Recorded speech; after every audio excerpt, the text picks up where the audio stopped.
ব্রাহ্মণবাড়িয়ার সরাইলে পূর্ববিরোধের জেরে ২ ঘণ্টার সংঘর্ষে আহত ৩০। এখানে যদি তারা একটু ধৈর্য ধরতাম, বিকালে কিন্তু একটা সমাধানের রাস্তা থাকে। যে বর্তমান পরিস্থিতি, এটা কি আর সমাধান হয় সহজভাবে? ভয়েস অব ব্রাহ্মণবাড়িয়া 24 সংবাদে সারাক্ষণ।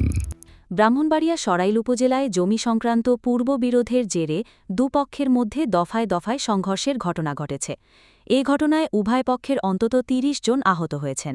আজ রোববার ১২ অক্টোবর সকাল ১০টা থেকে দুপুর ১২টা পর্যন্ত উপজেলার শাহবাজপুর ইউনিয়নের ধিতপুর গ্রামে এ সংঘর্ষের ঘটনা ঘটে।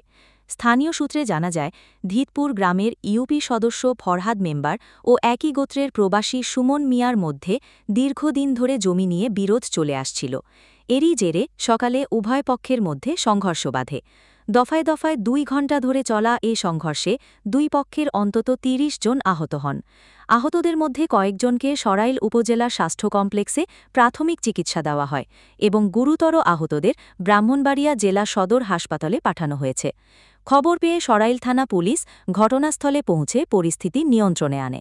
এ বিষয়ে সরাইল থানার officer in charge OC Morshedul Alam Chowdhury বলেন, দীর্ঘদিন ধরে জমি নিয়ে এ দুই পক্ষের মধ্যে বিরোধ চলছিল। সকালে এ বিরোধকে কেন্দ্র করে সংঘর্ষের ঘটনা ঘটে। পুলিশ দ্রুত ঘটনাস্থলে গিয়ে পরিস্থিতি শান্ত করে। বর্তমানে এলাকা শান্ত রয়েছে। পরবর্তী সংঘর্ষ এড়াতে অতিরিক্ত পুলিশ মোতায়েন করা হয়েছে।